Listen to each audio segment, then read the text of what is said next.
Hello everyone, English knowledge stream channel में आपका स्वागत है। आज के ग्रामर के क्लास में मैं आपको पैसिव वॉइस के अंतर्गत अगला टेंस जो आता है प्रेजेंट कंटीन्यूअस के बारे में चर्चा करने वाले हैं। पिछली वीडियो में मैंने आपको प्रेजेंट इंडेफिनिट के अफर्मेटिव, नेगेटिव, इंट्रोगेटिव सेंटेंस के बारे में बताया। आज की वीडियो हम आपको प्रेजेंट कंटीन्यूअस पैसिव वॉइस के बारे में बताने वाले हैं। पैसिव वॉइस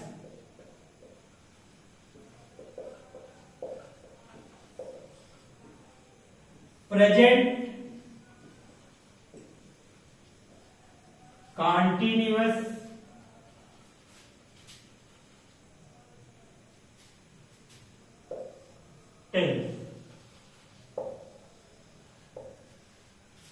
इसका जो रूल है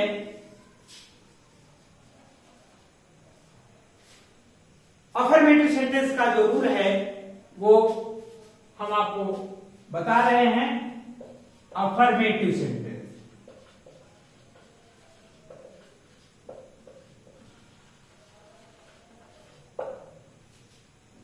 इसके रूल के अंतर्गत सबसे पहले हम कर्ता लिखेंगे, फिर इज, एम, आर, फिर बीइंग इसमें जुड़ेगा,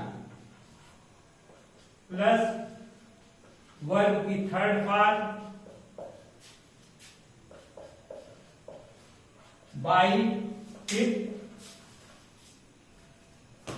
कर्ता।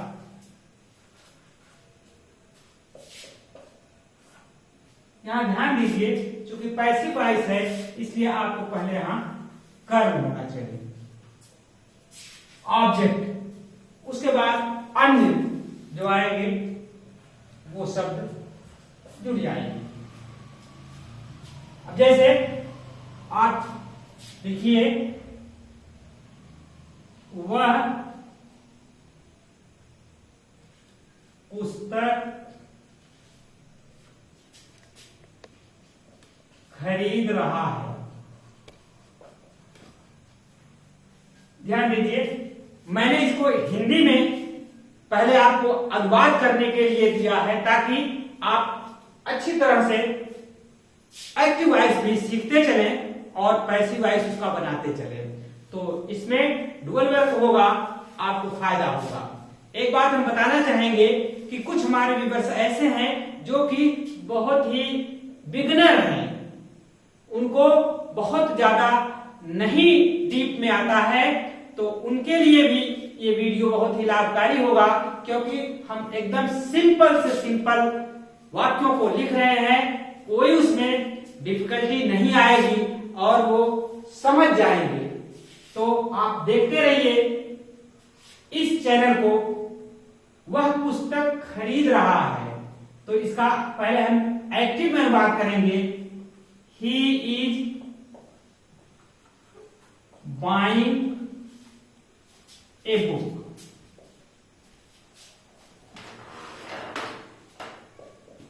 वह एक पुस्तक खरीद रहा है। अब ये एक्टिव वॉइस होगा।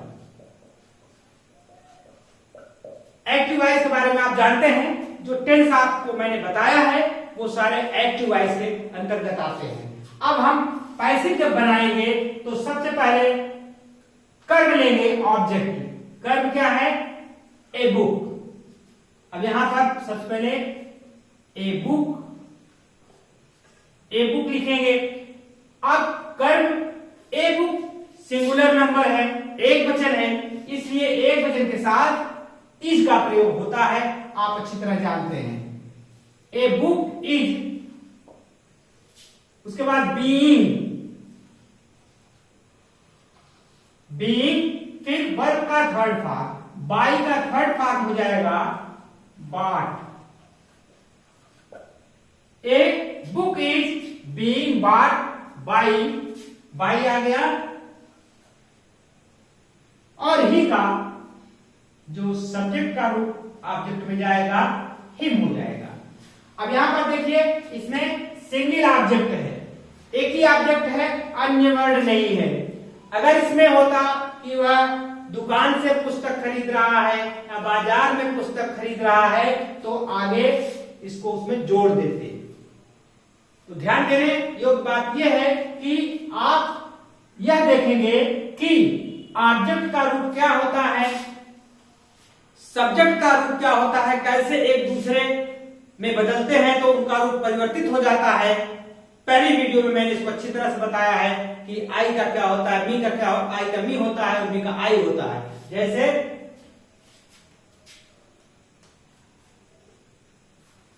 आप मुझे पढ़ा रहे हैं, आप मुझे पढ़ा रहे हैं। अब यहां देखिए इसका पहले एक्टिव में अनुवाद कर लीजिए। तो you are teaching me, you are teaching मी।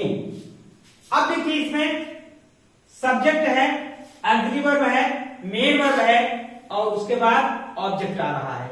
हम अब इसको, ये एक्टिव वॉइस है, ये एक्टिव वॉइस है। जब हम इसको पैसिव में बनाएंगे तो सबसे पहले ऑब्जेक्ट लेंगे। यहां देखिए ऑब्जेक्ट मी आ रहा है, तो मी का मतलब ये ऑब्जेक्ट का रूप है और हमें इधर लाना है सब्जेक्ट के स्थान पे, तो मी का रूप बदल जाएगा। मी का जो सब्जेक्ट का रूप होता है वो होता है आई, आई। अब आई के बाद देख रहे हैं ई एम आर में हमने ऑब्जेक्ट ले लिया यानी कर्म ले लिया, उसके बाद आता है ई एम आर में से हम क्या लें, तो आई के साथ हमेशा एम का प्रयोग होता है, तो आई एम, आई एम हो गया। फिर उसके बाद बीइंग, बीइंग इसमें आप लगा देंगे, आई एम बीइंग। फिर उसके बाद टीच का थर्ड फॉर्म, वर्ब का थर्ड फॉर्म है, वर्ब टीच है और टीच का थर्ड फॉर्म हो जाएगा टाट, आई एम बीइंग टाट बाई। अब यहां यू है तो यू का यू ही रहेगा, आई एम बीइंग टाट बाई यू। इसमें आप ध्यान दें ये सिंगल ऑब्जेक्ट आ रहा है, यानी एक ही ऑब्जेक्ट आ रहा है, यह आसान है। अब हम आपको दो ऑब्जेक्ट वाले वाक्य भी बताएंगे। एक वाक्य और लिख दें, जैसे वे मैच खेल रहे हैं। तो आप इसको नोट डाउन कर लीजिए, फिर उसके बाद हम आपको इस सेंटेंस को फिर हम बताते हैं। हम इसको, तो मैंने आपको बताया कि यह वाक्य है कि वे मैच खेल रहे हैं, वे मैच खेल रहे हैं। अब इसका पहले अनुवाद करेंगे एक्टिव वॉइस में, तो they are playing the match,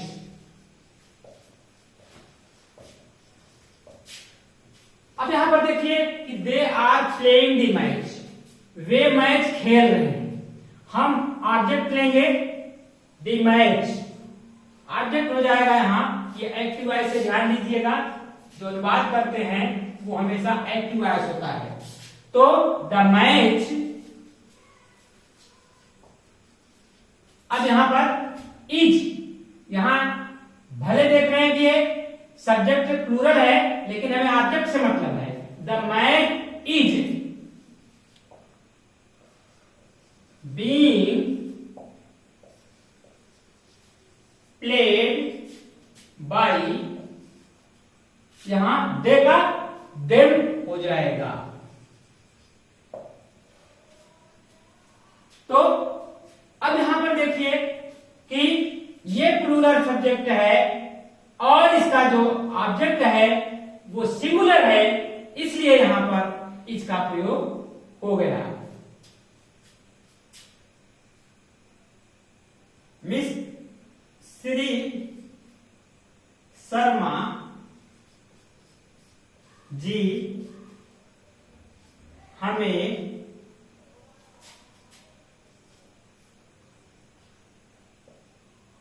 Hindi पढ़ा रहे हैं, हिंदी पढ़ा रहे हैं।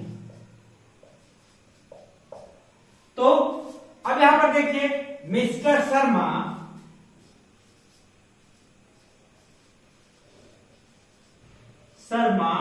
Is teaching us Hindi, us Hindi. यहां पर देखिए दो ऑब्जेक्ट आ गया है, एक अस है और एक हिंदी है, ये एक्टिव वॉइस है।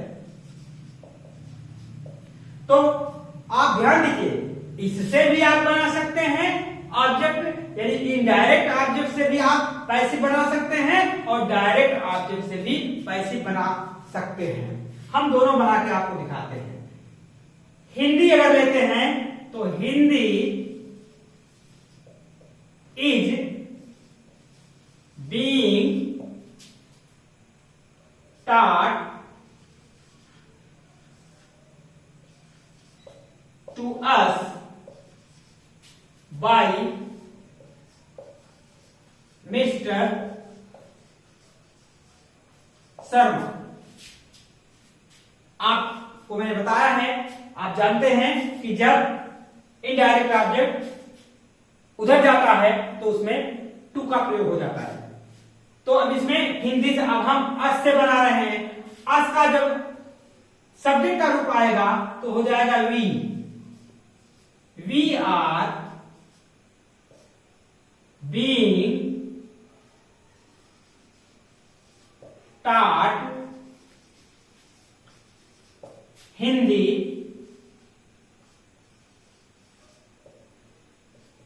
Bye mister